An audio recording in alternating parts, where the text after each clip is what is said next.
just this month, no, June of 2024. At nakita naman natin yung laki, yung lawak, yung pagkabayolente, pagkabrutal nitong Pogo Hub na ito. Kami ni Madam Chair na puntahan na namin iba't ibang Pogo Hub, pero ito yung pinakamalawak at nakita namin yung pagkabrutal nito dahil may mga nangyaring harapan na pagto-torture. In fact, even after the raid, meron pa kayong na-rescue na torture at nakulong, no? Pinakita naman yun ng media. Meron din kayong na-rescue na mga kababayan natin na nandoon rin, no? At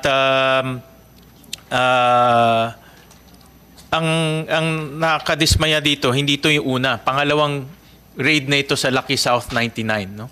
Nasabi ko kanina nung September of 2022, na-raid na itong Pogo company na ito. So, I want to hingi ako ng konting briefing sa PAOK kung ano yung kanilang ano ba yung nangyari doon para malagay natin sa records at ano ba yung inyong analysis? Sino ba yung mga taong nasa likod nitong Pogo Hub? Importante, na-raid na natin to. Nahuli ba natin yung mga gumawa nito? Makakasuhan ba natin yung mga gumawa nito at ano yung inyong mga analysis? Yusek Cruz. So far, sir, tama po yung observation nyo. No? Among all those raided illegal Pogo Hubs na napasok po ng PAOK and the IACAT and mga law enforcement agencies natin, sir. We can consider this one of siguro yung sa term natin parang mabalasik sila, sir. Kasi imagine, sir, nung nagkaroon ng leakage, nagtakbuhan po ito They care less dun sa mga iiwan nila mga tao kung mamamatay kasi after the leakage at binantayan namin kasi hindi po namin iniwan nung nagkaroon ng leakage, we still stay there para bantayan kasi nga we want to have yung search warrant para mapasok po namin yung lugar. So we waited for another 2 days. So nagulat na lang po kami, may mga naglalabasan at may mga nagsisigawan na tao. So yun po yung mga part ng na-rescue natin and yun nga yung isang lumabas po sa media na yung isang lalaki nga po na nakaposas pa doon sa bed frame niya. So yun po yung isang na-rescue natin. And then the other one was shouting in Chinese language. So pinuntahan po namin yung isa and then it turned out yung isa palang sumisigaw na yon nakatali po doon sa loob ng isang kwarto at humihingi po ng tulong. Sabi niya nandun po siya for almost 10 days. Binigyan lang siya ng tubig. At the torture is continuous, the beating is continuous. Kaya when we entered the room, parang nagpapanik siya kasi he thought na we are yung mga torturers na we're part of the torture team na magto-torture sa kanya. So tuloy-tuloy po yun, ma'am? And then the next day, may nakuha na naman po kami mga ganon torture victims na nakakalat. And if you go around the illegal Pogo Hub, it's like normal to see torture equipment. In many rooms, there are a lot of torture equipments. There are baseball bats na UP na. There are tasers. Nagkalat, ma'am siguro maybe in 12 or 15 rooms na pinuntahan namin, parang it's like normal for them to do torture in that particular Pogo Hub. In other Pogo Hubs, there were torture rooms. Doon lang po kami nakakita ng mga torture equipment sa torture. But in this particular illegal Pogo Hub, it's scattered all over the compound.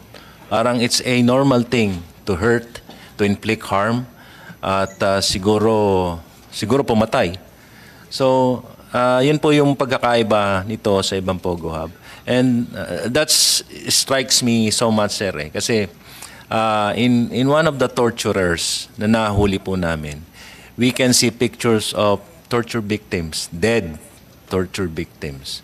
Yung mga how they tied, how they handcuff torture victims sa mga beds nila, how they treat yung mga torture victims nila, there are pictures. Parang pinagmamalaki niya pa dun sa cellphone niya na we're doing this and this is our job and this is normal. Parang ganun ang dating. So, parang doon kami nanggigil. And the sad part of it, yung ibang part ng raiding team, even my picture, ma'am, nakita ko doon sa cellphone niya So, kaya nakakapanggigil, ma'am. So, sabi ko, this is no ordinary criminal. This is no ordinary criminal group. These are dangerous people na we really need to deal with, ma'am. With a strong hand. Thank you, ma'am. Nasabi niyo, Yusek, it's no ordinary criminal. Who are these criminal? This is to the best of your ability to answer. Alam ko tuloy-tuloy pa yung investigation ninyo with the other agencies. Ayaw natin makompromiso yun. Kung kaya nyo lang sagutin yung ibigay nyo lang yung kaya nyong sagutin para lang malagay natin sa records itong pangyayaring to. So, based on your investigation, your questioning, sino ba itong mga taong ito? In all the pogos that we raided, normal na sir yung makakita kami ng mga fugitives, wanted persons. In one of the pogos that we raided, 11 wanted criminals ang nakuha namin, foreign nationals. In some, there are 8, there were 6, and this, yung latest namin, 8. And checking on the background, criminal background nitong mga tao na to, sir. Yung mga involvement nila hindi ordinaryong krimen Some are violent crimes. Meaning, pag sinabi mong violent crimes, parang yung pananakit ng tao and yung paggawa ng kalokohan are normal things sa kanila. So, yun ho ang nakakalungkot. And surprisingly, some of the names of those wanted persons were in the list nung SEC na sinubmit po sa atin.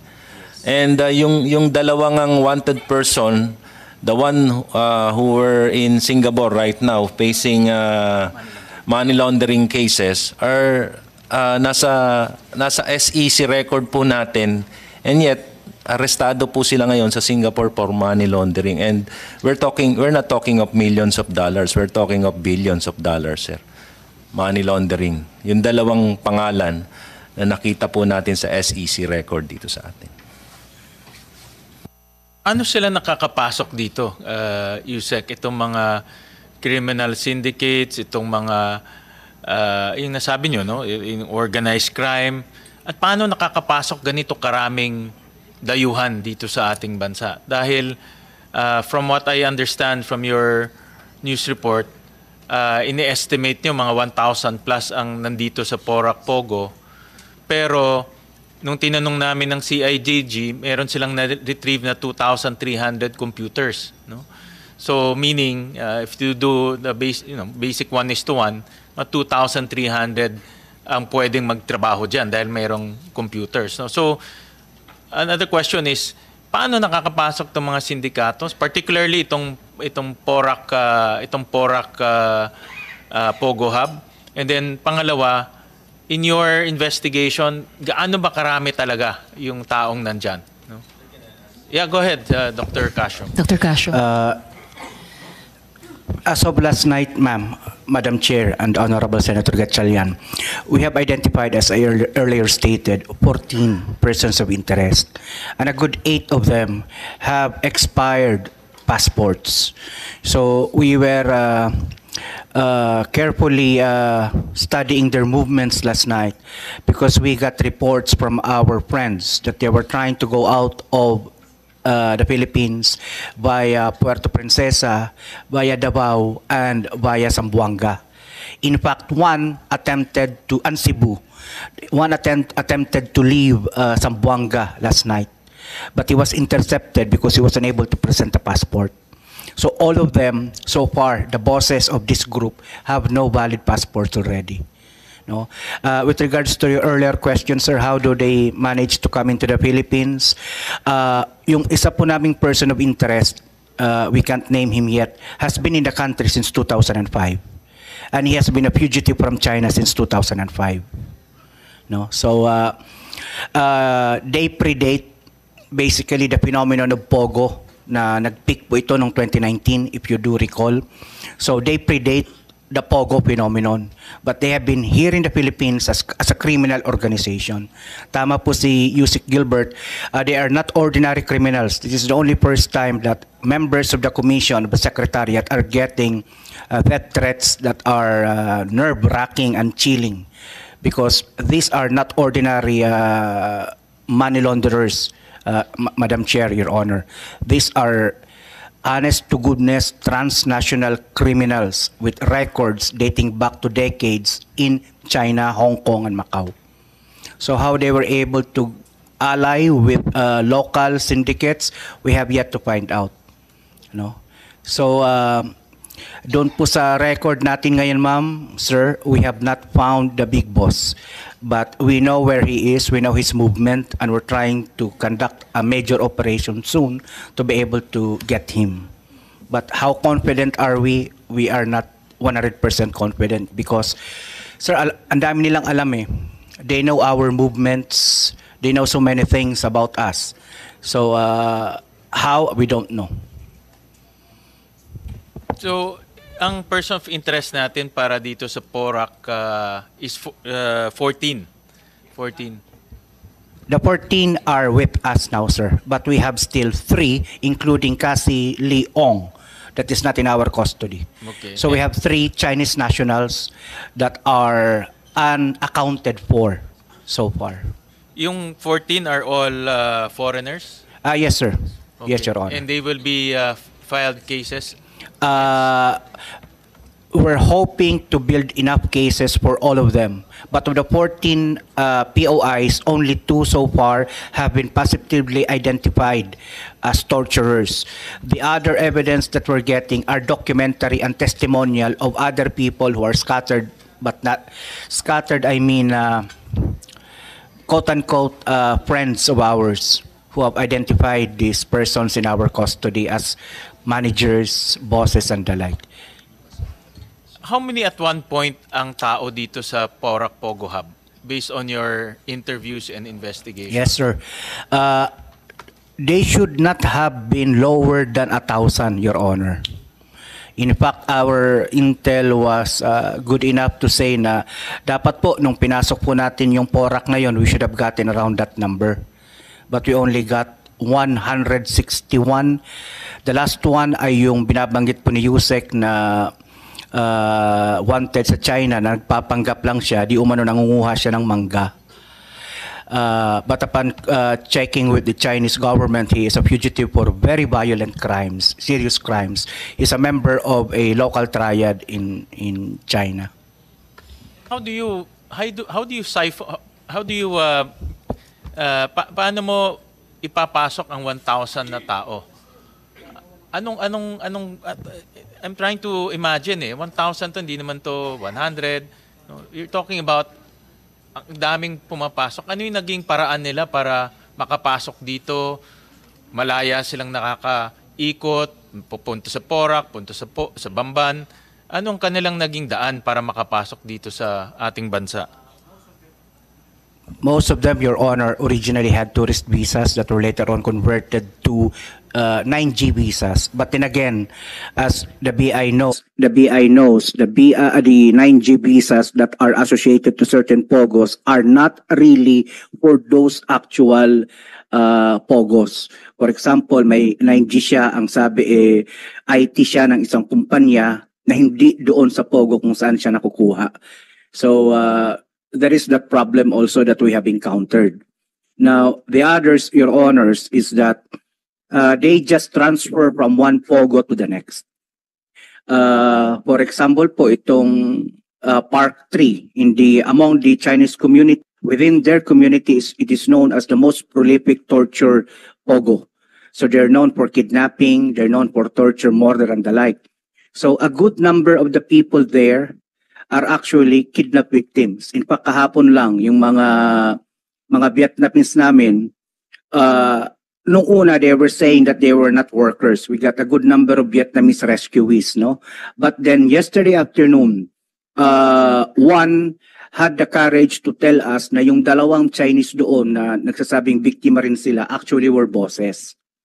So muntik pa po kaming mapaniwala na biktima lang din po sila. But then when they had the courage nung kinonfront na po, sabi namin we have to identify this to as POIs already kasi a good number of Vietnamese were saying na yan yung nangidnap sa kanila, yan yung kumuha sa kanila.